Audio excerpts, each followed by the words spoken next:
हाय, नमस्कारम। कैसे हैं आप सभी? आज हम स्टार्ट करते हैं। अपना तीसरा टॉपिक है एम एन श्रीनिवासन साहब का डोमिनेंट कास्ट प्रभु जाति। और देखो, कहीं न कहीं प्रभु जाति भी संस्कृतिकरण से कहीं न कहीं संबंधित है। आज हम यही सिद्ध करके दिखाएँगे कि संस्कृतिकरण से कैसे कोरिलेटिव है डोमिनेंट कास्ट। और डोमिनेंट कास्ट को पढ़ने के बाद हमें समझ आएगा कि इंडियन सोसाइटी में, बेसिकली रूरल सोसाइटी में, कितना दबदबा रहा है और how to work political parties in Indian caste system. ठीक है, इस बहुत सारी चीजें छोटे से कॉन्सेप्ट ने ना हिला के रख दिया था भारतीय समाज शास्त्र को। इतना डीप कॉन्सेप्ट दिया था एम एन श्रीनिवासन साहब ने। और इन्हीं कॉन्सेप्ट से आज श्रीनिवासन साहब पढ़े जाते हैं। इतना अमूल्य योगदान है। और वोट बैंक की इनकी जो अवधारणा है, जो वोट बैंक की जो अवधारणा है, वो आज इतनी प्रासंगिक है, आपको हर जगह दिख जाएगी। पॉलिटिकल पार्टीज जो आती हैं वोट मांगने के लिए, वोट बैंक, आप आज आपको ना बहुत कुछ पता चलेगा इस 15 से 16 मिनट के वीडियो में। ठीक है, और लास्ट में एक मेंस का क्वेश्चन भी लिखने को आपको दिया जाएगा। और 3 से 4 पॉइंट आपको प्रीलिम्स के जहरीले फैक्ट भी हैं। ठीक है, चलो स्टार्ट करते हैं। डोमिनेंट कास्ट प्रभु जाति है क्या? इंटरेस्टिंग वे में पढ़ेंगे इसको। देखो, प्रभु जाति क्या होती है? सीधे सीधे अर्थों में ये कह सकते हैं कि भाई, प्रभु जाति एक ऐसी जाति जिसका उस क्षेत्र में दबदबा हो। क्या हो? दबदबा हो। ठीक है, तो क्या लिखा है यहाँ पे कि एक जाति प्रभु जाति कहलाएगी जब उसमें निम्नलिखित विशेषताएं मिलेंगी। तो कौन कौन सी विशेषताएं हैं जिन विशेषताओं के द्वारा कोई जाति प्रभु जाति कहलाई जाती है? तो पहली विशेषता क्या है? संख्यात्मक बल। संख्यात्मक बल से मतलब क्या है यहाँ पे पता है? संख्यात्मक बल से न्यूमेरिक स्ट्रेंथ से बल है कि उस जाति की जो संख्या है, उस जाति के सदस्यों की जो संख्या है, अधिक से अधिक हो। पहला, ये आपको फुलफिल करना चाहिए। दूसरा पॉइंट क्या है? आर्थिक शक्ति, इकोनॉमिक पावर। भाई, उनके पास में, इस जाति के पास में उपजाऊ भूमि होनी चाहिए और उस पर उसका मालिकाना हक भी हो। ठीक है भाई, संख्या ऐसा थोड़ी ना है कि संख्यात्मक बल से ही केवल काम चल जाएगा।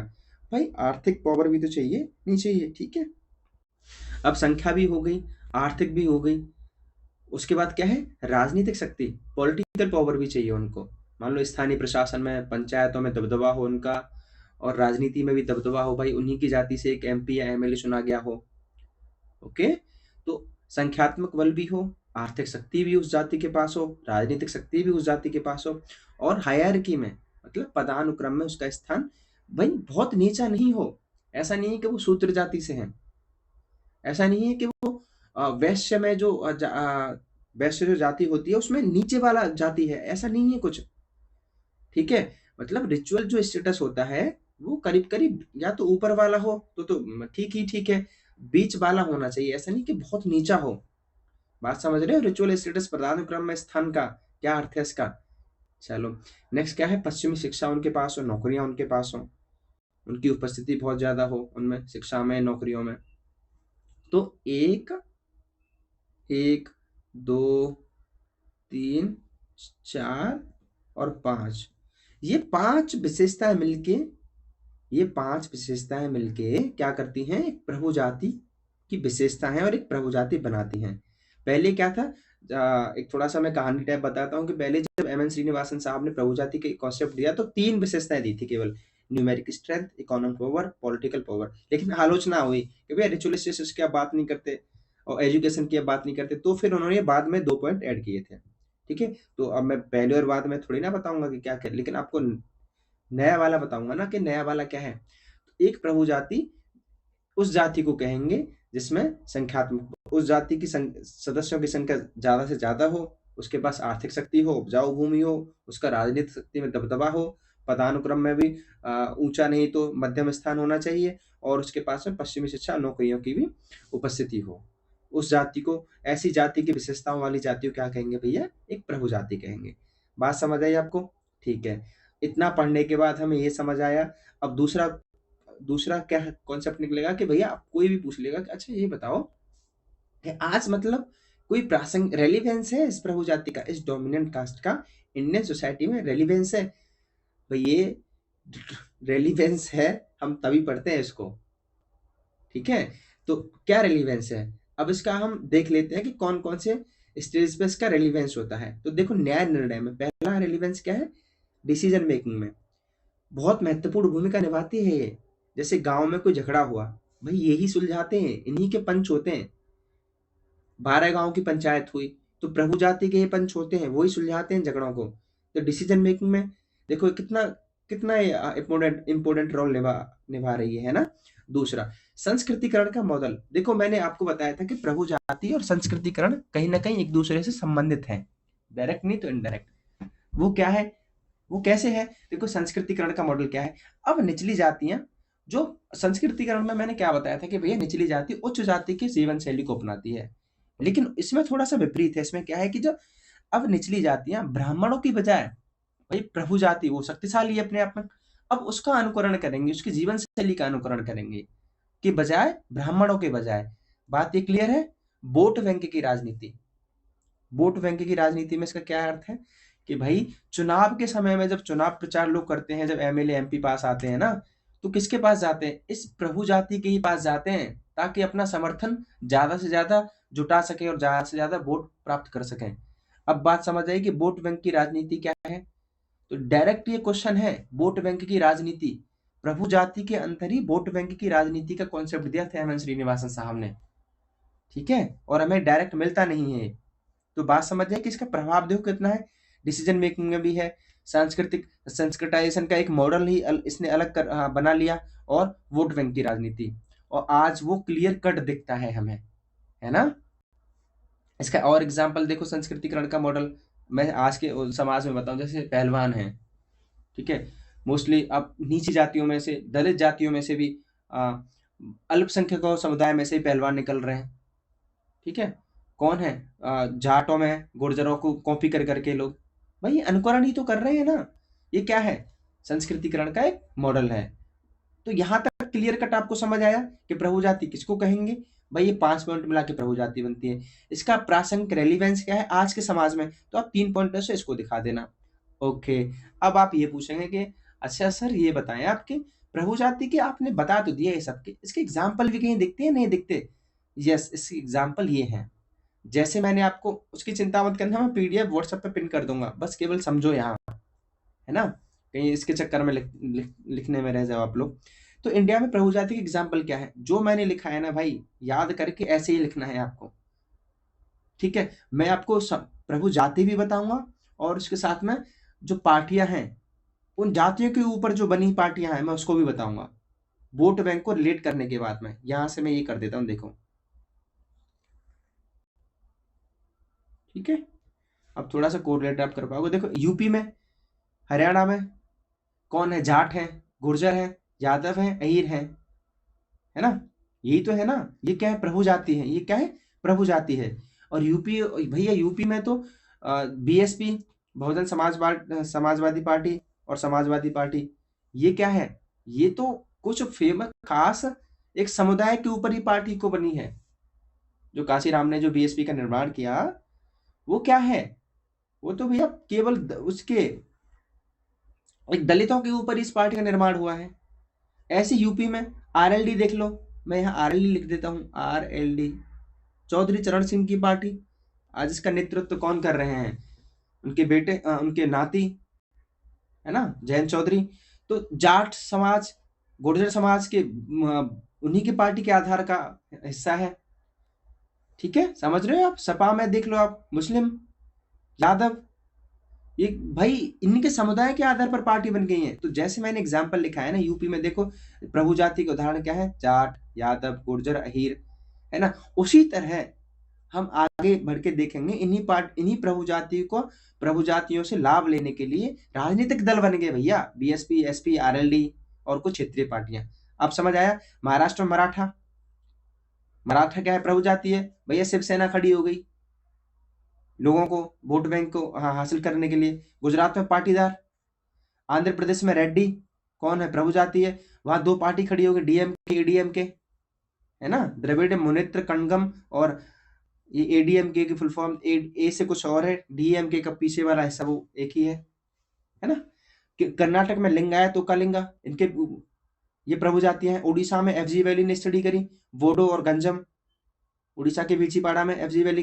तो इंडिया में प्रभु जाति के उदाहरण देख रहे हो, प्रभु जाति के ऊपर जो पार्टियों का गठन हुआ है, अब वो भी लिखना है आपको। ठीक है, तो आप क्लियर कट एग्जामिनर को लगेगा कि हाँ भाई इसको समझ आता है और उसने कोरिलेट करके बताया है चीजों को। ओके, ऐसे ही आप अपने स्टेट में देखना, जो कोई पढ़ रहा है ना अदर स्टेट का, वो देखना कि आपके स्टेट में कौन सा प्रभु जाति है और कौन सी क्षेत्रीय पार्टी का नाम है। ठीक है, इंटरव्यू में पूछ लेते हैं डायरेक्टली। चलो अब क्रिटिसिज्म देख लेते हैं। क्रिटिसिज्म से प्रीलिम्स के इफेक्ट निकलेंगे और मेंस का तो है ही है। ऐसी दुबे क्या कह रहे हैं, भैया कोई प्रभु जाति नहीं होती। इन्होंने सीधा ही नकार दिया कि कोई प्रभु जाति नहीं होती, बल्कि प्रभु व्यक्ति या प्रभु परिवार होता है। डोमिनेंट पर्सन है, फैमिली होती है, माने कुलीन परिवार होता है। एग्जाम कैसे बताएंगे? अब देखो भाई, मैं कोई लेफ्टिस्ट और राइटिस्ट नहीं हूँ, मैं मध्य मार्गी वाला हूँ, मैं बुद्ध के उस पर चढ़ने वाला हूँ, तो मुझे वो मत लेना। जैसे अब कहीं पता चले एक साइड में, कभी भी जिंदगी में आप एस्पिरेंट हो, एस्पिरेंट बनने के बाद में 1 मिनट लूंगा मैं आप सभी का। एस्पिरेंट बनने का, हाँ, एस्पिरेंट के बाद जब आपकी जॉब लगेगी, आप जिस पद पर होंगे ना, कभी भी जिंदगी में, संसार में जहां भी हो आप, एक साइड मत चुनना। एक साइड चुनोगे तो आप अपने आप को बांध लोगे हमेशा, है ना। हमेशा मध्य मार्ग बेस्ट होता है निकलने का, ना तो उसकी साइड ना उसकी साइड, केवल सत्य की साइड चुनना आप, क्योंकि सत्य ही अंतिम सत्य है, वही आपका स्वरूप है। ओके, तो ऐसी दुबे क्या कह रहे हैं कि कोई जाति प्रभु जाति नहीं होती, बल्कि प्रभु व्यक्ति होता है, प्रमुख परिवार होता है। एग्जाम्पल कुलीन परिवार, जैसे मान लो आप परिवारवाद की राजनीति चलती है, सपा में देख लो आप, कांग्रेस में देख लो आप, और बहुत सारी पार्टियां हैं कि वो अपने परिवार को ही आगे बढ़ाते रहते हैं। तो ऐसी वो क्या कह रहे हैं इस पॉइंट से कि कोई प्रभु जाति नहीं होती, प्रभु व्यक्ति होता है, प्रभु परिवार होता है, वही उसी का दबदबा होता है। बात समझ आ गई आपको? ठीक है, लेकिन एग्जाम पे नहीं लिखना है ये लिख दो कि कांग्रेस का परिवारवाद और उसका परिवार, पार्टी का नाम नहीं लिखना, केवल एग्जामिनर के, हाँ यहाँ एग्जाम्पल के तौर पर आप लिख सकते हो राजनीतिक दलों में परिवारवाद का बढ़ना, परिवारवाद का बढ़ना। ठीक है, ये किसका एग्जाम्पल है? प्रभु व्यक्ति या प्रभु फैमिली का। ओके, अब टीके उम्मन साहब क्या कह रहे हैं कि यार हाँ, जो प्रभावी जाति की अवधारणा है वो लोकतंत्रों के मूल्यों के खिलाफ है। सीधा स्टेटमेंट पूछ लिया जाएगा आपको प्रीलिम्स में उठा के कि बताइए कि किसने कहा, किसका मत है कि प्रभावी जाति की अवधारणा लोकतंत्रों के मूल्यों के खिलाफ है। अब फिर ढूंढते रहना कहीं भी जाके। अच्छा, इसके अलावा क्या कहते हैं कि इससे अल्पसंख्यकों और दलितों का शोषण हो सकता है। अगर ऐसा है ना, प्रभु जाति अगर ये बन गए ये लोग, तो ये फिर दलितों का, शूद्रों का तो अब शोषण होगा। और भैया होता भी है एग्जैक्टली। अब एग्जाम में तो लिखोगे कि हो सकता है, लेकिन आप रियलिटी चेक में देखते हो कि होता ही है इनका शोषण। इनकी बात आज भी नहीं सुनी जाती है, ये रियलिटी चेक है। ल्यू ड्यूमोंट क्या है, ये क्या कह रहे हैं कि श्रीनिवासन ने शक्ति व परिस्थिति के बीच सही से अंतर को स्पष्ट नहीं किया है, पावर एंड स्टेटस को। आगे कहते हैं कि जो यार भारतीय समाज है ना, वो प्योरिटी एंड पॉल्यूशन, ये प्रीलिम्स का है, Bharatiya Samaj purity and pollution पर आधारित है। यानी इसका मतलब क्या है कि कोई भी जाति कितनी भी शक्तिशाली हो जाए, क्या कह रहे हैं ड्यूमोंट साहब कि कोई भी जाति कितनी भी शक्तिशाली हो जाए, कोई फर्क नहीं पड़ता है, डज नॉट मैटर, कोई फर्क नहीं पड़ता है। ब्राह्मणों के रिचुअल जो स्टेटस है, जो आज ब्राह्मण धार्मिक अनुष्ठान करते हैं, हिंदी में लिख लेना धार्मिक अनुष्ठान, तो जो ब्राह्मण जो धार्मिक अनुष्ठान लिखते हैं, उनकी बराबरी कोई भी जाति नहीं कर सकती है। ना शूद्र कर सकते हैं, ना वैश्य कर सकते हैं, ना क्षत्रिय कर सकते हैं। बात समझ आ रही है आपको? तो प्योरिटी और पॉल्यूशन का मतलब क्या है, यहाँ जाति व्यवस्था उनके दिमाग में भरी हुई है ना, तो इससे वो आलोचना करते हैं। अब एक क्वेश्चन ले लो 250 वर्ड्स का। भारतीय समाज में प्रभु जाति के संबंध की सह उदाहरण आलोचनात्मक व्याख्या करें। इसको 3 पार्टों में तोड़ेंगे। भारतीय समाज में प्रभु जाति, पहले तो आप डेफिनेशन बताएंगे प्रभु जाति की, उसके बाद आप प्रासंगिकता, प्रभु जाति की डेफिनेशन बताने के बाद प्रासंगिकता बताएंगे, उसके बाद आप सह संबंध जोड़ेंगे। ठीक है, जो मैंने उदाहरण दिया है आपको पूरा का पूरा, देखो ये वाली टेबल आ रही है आपको समझ, ये वाली टेबल यहां से लेके और यहां तक आप पूरा बताएंगे, सह उदाहरण बताएंगे आप उसका। उसके बाद फिर तीनों की आलोचना करेंगे। टीके उम्मन साहब ने क्या बोला, एसी दुबे साहब ने क्या बोला, ली ड्यूमोंट साहब ने क्या बोला। ठीक है, और उसके बाद में आप निष्कर्ष भी बताएंगे कि हाँ भाई बहुत ही ज्यादा हाँ, अमूल्य योगदान दिया है और आज भी बहुत ज़्यादा इनकी जो थ्योरी है वो बहुत ज़्यादा प्रासंगिक है और आज भी गाँव में देखी जाती है। वोट बैंक की राजनीति धड़ल्ले से होती है। डोमिनेंट कास्ट का आज भी बहुत ज़्यादा प्रभाव है गाँव में, है ना? तो आप स्पष्ट तरीके से बता सकते हैं। तो छोटी-सी वीडियो थी। एक और इनका उपागम रह गया है, संरचनात्मक प्रकार्यात्मक उपागम। उससे मैं आपको बताऊँगा कि मैके मेरिट मिल्टन सिंगर का जो संकुचितीकरण का जो कॉन्सेप्ट है, ठीक है? उसको कैसे कोरिलेट करना है, तो कल छोटा-सा वीडियो 10 से 15 मिनट में उसमें कंप्लीट हो जाएगा और पूरे के पूरे एमएन श्रीनिवासन खत्म हो जाएँगे मेंस और प्रीलिम्स की दृष्टि से, ठीक है?